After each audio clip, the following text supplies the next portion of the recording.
Sir William Penn was an English admiral and politician who sat in the House of Commons from 1660 to 1670. He was the father of William Penn, founder of the province of Pennsylvania. Life. Penn was born in St. Thomas Parish, Bristol to Giles Penn and Joan Gilbert. On 6 June 1643 he married Margaret Jasper, a daughter of a wealthy Dutch merchant from Rotterdam. They had 3 children: Margaret, who married Anthony Lothair, Richard and William.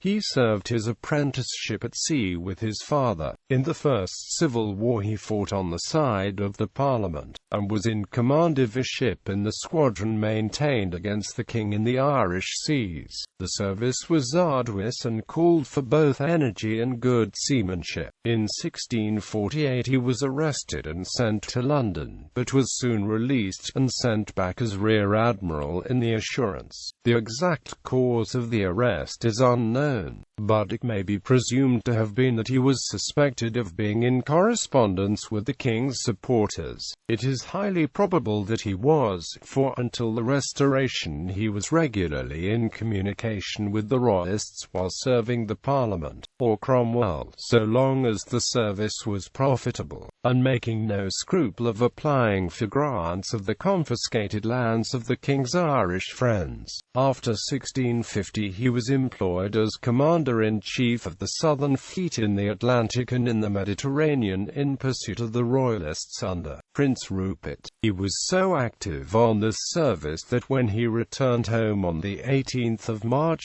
1651 he could boast that he had not put foot on shore for more than a year. In the First Anglo-Dutch War, he served in the Navy of the Commonwealth of England, commanding squadrons at the battles of the Kentish Knock, Portland, the Gabbard and Scheveningen. In this last battle a sniper from his ship killed Dutch Admiral and Fleet Commander Martin Tromp on the Dutch flagship Brederode. In 1654 he offered to carry the fleet over to the King, but in October of the same year he had no scruple in accepting the naval command in the expedition to the West Indies sent out by Cromwell. In 1655 he commanded the fleet that launched a bungled attack on Rouf Hispaniola. He was not responsible for the shameful repulse at St. Domingue, which was due to a panic among the troops. Afterwards the less desirable island of Jamaica was seized for the Commonwealth regime and he established their Jamaica station there. On the return he and his military colleague Venables were sent to the Tower. He made humble submission, and when released retired to the estate he had received from confiscated land in Ireland. He was knighted by Henry Cromwell at Dublin Castle on the 20th of December 1658. In April 1660 Penn was elected Member of Parliament for Weymouth and Melcombe Regis in the Convention Parliament. He played a small part in the Restoration. He was on the Earl of Sandwich's ship, the Naseby, which was sent to fetch King Charles II from his exile in the Dutch Republic over to England in May 1660.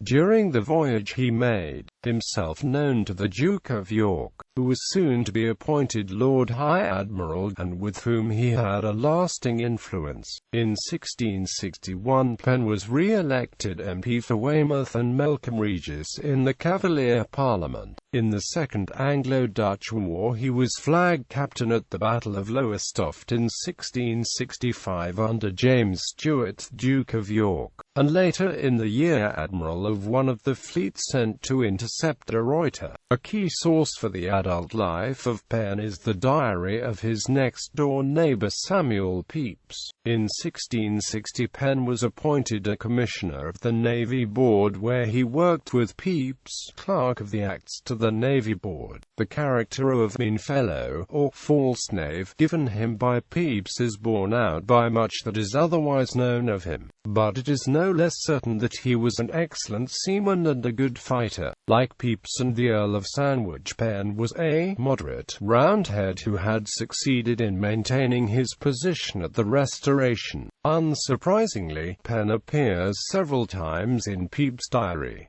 a typical entry to the office, where the falseness and impertinencies of Sir W. Penn would make a man mad to think of. but he is referenced perhaps most vividly in an entry for 1665 when we read, "At night home and up to the Leads, were contrary to expectation driven down again with a stinker by Sir W. Penn's shying of a shitten pot in the house of office." On the other hand, the diary entry for the 4th of July 1666 contains a long account of Penn's analysis of what was to be learned from the 4 days' battle, ending with the statement, "He did talk very rationally to me, insomuch that I took more pleasure this night in hearing him discourse than I ever did in my life in anything that he said." A native of the West Country, Sir William Penn is buried in the church of St Mary Redcliffe in Bristol. His helm and half-armour are hung on the wall, together with the tattered banners of the Dutch ships that he captured in battle. His portrait by Lely, part of the Flagman of Lowestoft series, is in the Painted Hall at Greenwich. After his death, his son, William, accepted the grant of land in the American colonies in lieu of money owed by the Crown to his father, and he named the new colony Pennsylvania in his father's memory. Though Sir William Penn was not a high-minded man, he is a figure of considerable importance in British naval history. As admiral and general at sea for Parliament, he helped in 1653 to draw up the first code of tactics provided for the Navy. It was the base of the Duke of York's sailing and fighting instructions, which continued for long to supply the orthodox tactical creed of the Navy. He was an early proponent of fighting in line ahead, so as to bring as much firepower as possible to bear.